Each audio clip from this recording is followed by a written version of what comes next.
तो क्वेश्चन करते हैं द रियल नंबर के for which the equation cubic equation दे रखी है अपने को has two distinct real roots इस इंटरवल में। ठीक, तो अपने को क्या सिचुएशन दे रखी है कि 0 और 2 के बीच में इस क्यूबिक इक्वेशन क्या दे रखी है 2x cube plus 3x plus k is equal to 0 के दो रूट्स पढ़ने चाहिए। तो k की क्या वैल्यू होगी, तो इसके बीच में दो रूट्स पढ़ेंगे मतलब सिचुएशन जो है वो कुछ इस टाइप की होगी, है ना। ये तो अपन देख चुके हैं। और ऐसी सिचुएशन में है ना, इसको यदि मैं k1 बोल दूं और इसको k2 बोल दूं, तो ये भी अपन ने डिस्कस किया था कि fk1 इंटू fk2, है ना, इस वाले केस में जहां पे दो रूट्स लाई करेंगे fk1 into fk2 greater than 0 हो जाएगा, है ना। ये सेम साइन होगा, बेसिकली नेगेटिव होगा तो दोनों नेगेटिव हो जाएंगे, तो अगेन प्रोडक्ट जो है इनका पॉजिटिव हो जाएगा।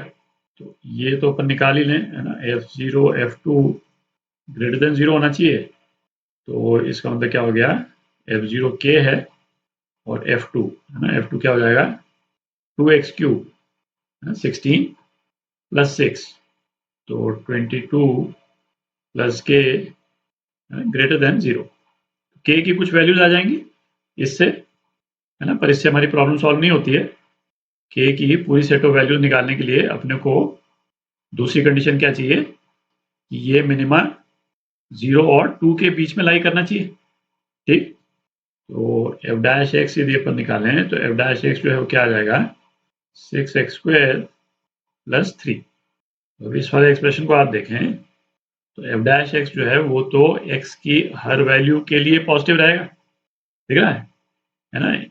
तो इसका मतलब क्या हो गया कि ये 0 तो कभी होगा ही नहीं और एफ डैश एक्स 0 नहीं होगा, इसका मतलब ये क्यूबिक इक्वेशन जो है इसमें मैक्सिमम मिनिमम बनेंगे ही नहीं। तो इस क्यूबिक इक्वेशन का शेप जो है वो किस टाइप का हो जाएगा, ये भी अपन डिस्कस किया था पिछली वीडियो में, कुछ इस टाइप का हो जाएगा ये। मतलब इसकी स्लोप जो है हर पॉइंट पे पॉजिटिव ही रहेगी, दिख रहा है, 0 कभी हो ही नहीं रही। तो इसका मतलब क्या हो गया कि 0 और 2 के बीच में किसी भी हालत में, मतलब k की किसी भी वैल्यू के लिए, है ना, दो रूट्स हो ही नहीं सकते। ठीक, तो अपना आंसर क्या हो गया, तो the real number k for which the equation has two distinct roots इस इंटरवल में, तो आंसर क्या हो जाएगा, है ना, डज नॉट एग्जिस्ट। k की किसी भी वैल्यू पे किसी भी इंटरवल में दो रियल रूट एग्जिस्ट नहीं करते हैं इस इक्वेशन के। तो डी पार्ट, है ना, ये आपका आंसर। तो क्वेश्चन करते हैं लेट, है ना, p जो है इसकी ये सेट ऑफ वैल्यूज दे रखी हैं, क्या दे रखा है -1 से 1, है ना, इस तरह से बिलोंग करता है। ये ब्रैकेट ओपन है, ये क्लोज ब्रैकेट है। शो दैट द इक्वेशन, है ना, क्यूबिक इक्वेशन दे रखी है अपने को 4x cube minus 3x minus p is equal to 0 has a unique root.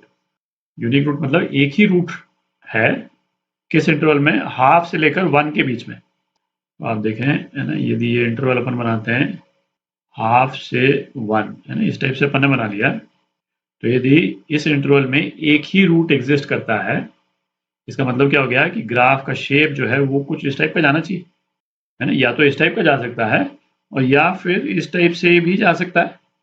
Half और 1 के बीच में कोई मैक्सिमा या मिनिमा नहीं होना चाहिए, है ना, ये तो क्लियर ही है। तो इस क्यूबिक फंक्शन को यदि अपन एफ एक्स बोल दें, तो पहले तो एफ हाफ और एफ 1 निकालते हैं, है ना, उनका नेचर देखते हैं। एफ हाफ, है ना, ये क्या हो जाएगा 4/8 मतलब 1/2 माइनस 3/2 माइनस पी, तो ये क्या हो गया माइनस ऑफ पी प्लस 1। ठीक, तो चूंकि p जो है -1 से 1 के बीच में वेरी कर रहा है, तो p+1 जो है वो या तो 0 हो जाएगा या एक कोई पॉजिटिव नंबर हो जाएगा। केवल p+1 की बात कर रहे हैं और यहाँ बाहर नेगेटिव लगा हुआ है, तो ये एक्सप्रेशन या तो 0 होगा और या फिर नेगेटिव हो जाएगा, ठीक है ना। ये तो एफ हाफ हो गया और दूसरा क्या f1 जो है क्या हो जाएगा 4 - 3 माइनस पी, ये क्या हो गया 1 माइनस पी। तो ये जो है ये तो हर हाल में पॉजिटिव रहेगा, है ना, p की इस सेट ऑफ वैल्यूज के लिए p+1 से कम ही है, तो इन दोनों सेट ऑफ इंफॉर्मेशन से है ना एक चीज तो क्लियर हो गई कि या तो ग्राफ जो है वो हाफ पे एक रूट हो रहा है और या फिर हाफ और 1 के बीच में रूट है ना, इस टाइप से जा रहा है ग्राफ। मतलब हाफ और 1 के बीच में कम से कम एक बार तो इंटरसेक्ट कर ही रहा है, करने को 3 बार भी इंटरसेक्ट कर सकता है।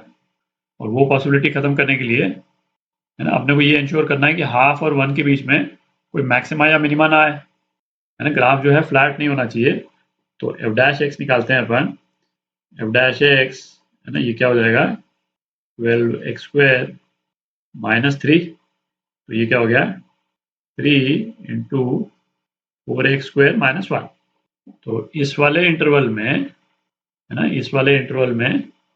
इस वाले एक्सप्रेशन की मिनिमम वैल्यू क्या हो जाएगी, मिनिमम वैल्यू तो 0 हाफ से 1 पे, और मैक्सिमम वैल्यू जो है वो 3। ठीक, और 0 कब हो रही है, हाफ पे हो रही है।